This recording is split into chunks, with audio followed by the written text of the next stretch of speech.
Is everyone quitting carnivore? It's all over. I feel like there's so many people talking about it right now. Meat and fruit does work for a lot of people. I'm never going to discount that. That is something that does work, but that's not strict carnivore. And if you're coming from a place of metabolic dysfunction, oh, I can't do this. I want to say, if you say you can't do it, then you can't do it. But if you change that script in your brain, you can literally do anything. Everything I've done in my life is because I said, I can do this. In today's video, we sit down with Jenny Middich, author of a new amazing book, Complete Carnivore. I highly recommend the book. I'll have a link in the description below. Please make sure you subscribe. This is one part of a multi-part series.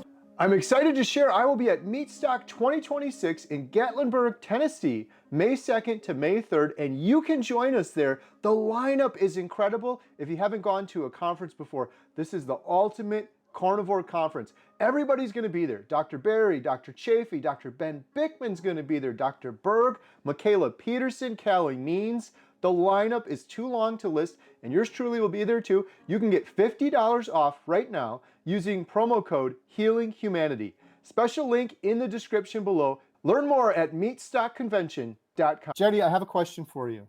I'm ready. Is everyone quitting carnivore? And then we go like this. It's coming to an end. It's all over.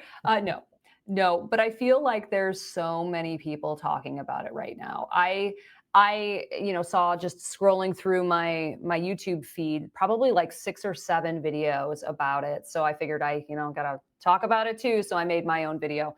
No, I think there's a handful at the very most that are experimenting with adding carbs back in, which I think for a lot of people is just kind of a natural progression. They've seen the healing that they want to see, and now they're seeing some things pop up that they want to start to experiment with carbs. I honestly really don't think it's that big of a deal. Yeah, I'm Yeah. with you. In my video, I just said, I'm like, you have 1 or 2 people that are very influential. So that's kind of scary because it reaches a lot of people. But then you look into it and you're like, they didn't quit. They like made a slight modification to their diet. And then that gets turned into so and so quit. And then that gets turned into everybody's quitting carnivore. What's going on? In my video, I'm just like, okay, just take a step back, take a deep breath, and tell me 10 people who quit carnivore. Tell me 5 people. You can't even name 5. And people are acting like it's everyone. So I think that's the tricky part with social media. You get things get amplified, and the algorithm likes pushing out anything that has the word quit and carnivore in it because both ends of it kind of goes crazy. I don't know if you get this on YouTube, but I get it all the time where they say, I want to know your exact macros. I want to know your calories. What did you eat precisely yesterday and the day before? And it's like, I couldn't even tell you. I don't remember. And it's different yesterday than it was on day one. It's like constantly changing. That's just crazy, right? We're all different. Yeah, I mean, it's a good idea not to, because we each come from a different place of metabolic health. Different genders, different lived experiences, different geographies, where we have different access to different foods as well. I used to do a series early on where I would share what I eat in a day, and I still do that occasionally. I have a video coming out in a few weeks. It's like what I eat in a week, where I share what I eat, what I drink, and also my supplement protocol for Hashimoto's. But I have a unique situation, so I don't think people should be following exactly what I'm doing all the time. But I think that's mostly people in the beginning. I think once you've been on carnivore for some time, you just naturally gravitate to certain foods. Like when I was on my way here, I had a bowl of ground beef with some Primal Kitchen ranch on it, and that was my lunch, a pound of ground beef. That it's so simple, but Yeah. I don't eat that every day, maybe Right. once or twice a week. So yeah, you'll settle into what works best for you and your particular tastes as you continue on carnivore. Yeah. I'm always careful too, because for me, I'm really strict on carnivore, but I gotta leave disclaimers or disclosures. I don't care what anybody does. Like, do whatever you want. But there's people that watch my channel. There's a lot of people that watch Jenny's channel. So I feel kind of a responsibility, especially when there's a lot of new people. And a lot of them are dealing with food addiction. And a lot of them will come in. I get this comment a lot, like, oh, I saw like Paul Saladino, he has fruit and meat. And I'm like, that's great for him, but I know I'm not a Paul Saladino body. Like, I don't surf. I was 100 pounds overweight. I don't know that Paul Saladino was ever horribly addicted to food like I was. Yeah. So I've got that addiction component as well. If I have fruit, I'm going to just eat more and more of it. So that's why it's tricky comparing. But like, more power to Paul Saladino. Like, if that's what's working for him, great.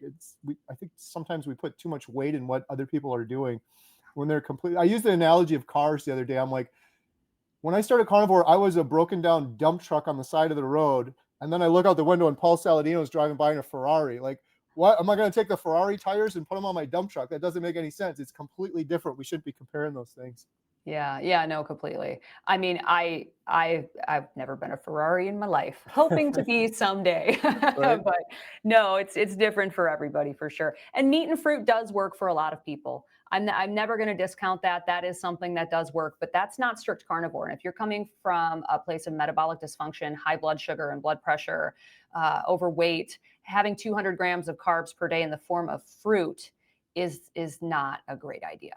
Yeah. Uh, no, maybe down the line when you are Paul Saladino, you can Right. do that too. That's why I encourage people too. Maybe down the line, but if you're doing this for a serious health issue, like you said, the best advice I give people, and they say, "Oh, you're so dogmatic." I'm like, again, I don't care what you do. I'm just trying to help you. But if you're going to do carnivore and you're going to commit to it for 30 days because you have a serious health issue, do it strict for 30 days. Worry about maybe adding something back in later. But if you don't do it strict, I find people struggle so much more. They keep in the diet soda or they have a cheat day on Saturday, and then they're just the whole time they're miserable and they're constantly craving sugar. And the people that don't do that and they're strict, they get over that hump. And like you said earlier, it's crazy, but it becomes so easy and intuitive. It's like eat some ground beef and you're good to go. I don't know if you have this one, but Jenny, I could never do what you're doing and just eat meat.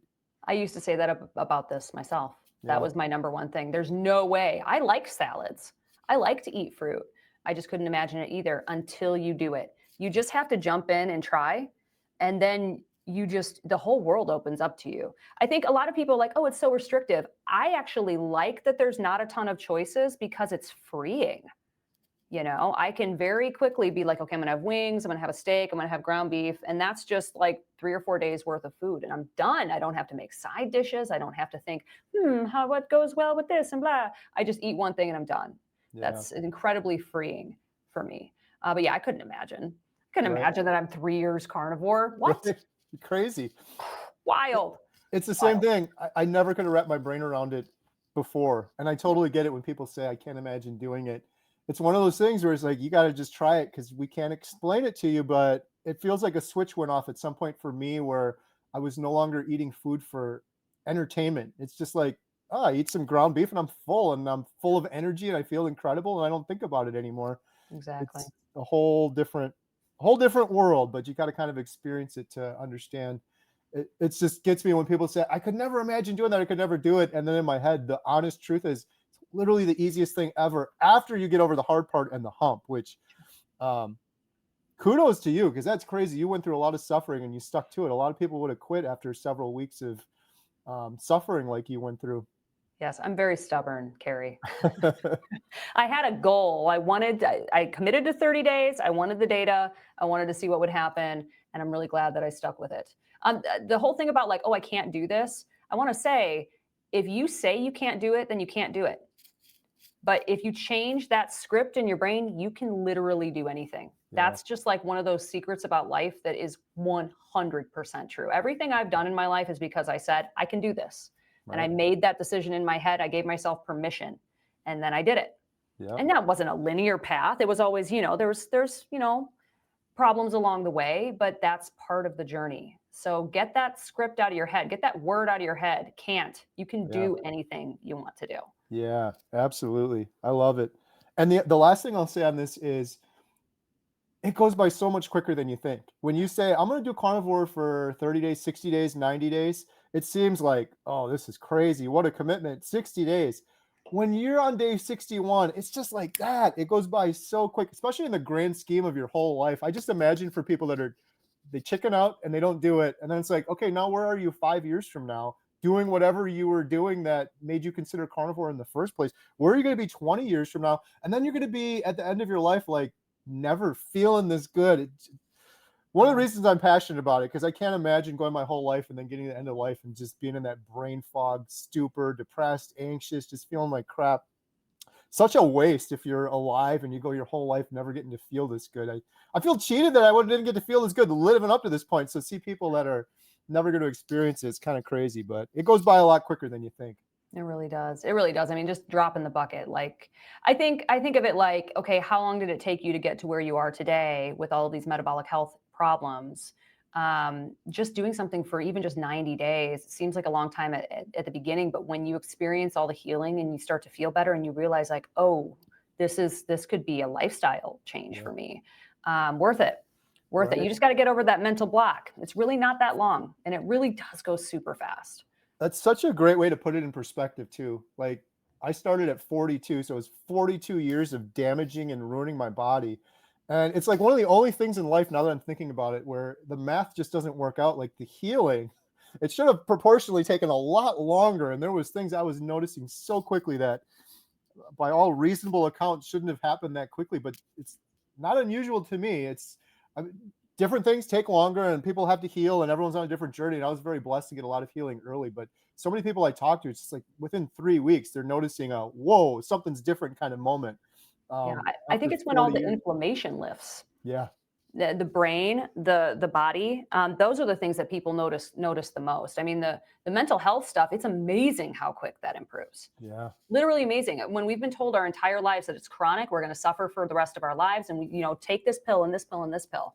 When you eat some beef every day for a week and that's it, more people need to know that it's an option. If you find healing and you find it to be easy and it's awesome and you want to, you can. That's great. But there are a lot of people start to include some whole real food carbs later on after they've healed and they have a lot of success. Keto is great too. Ketovore is great too. I think the key is just healthy, whole real foods and figure out what works best for your body and allow it the time to do the healing it needs to do through carnivore.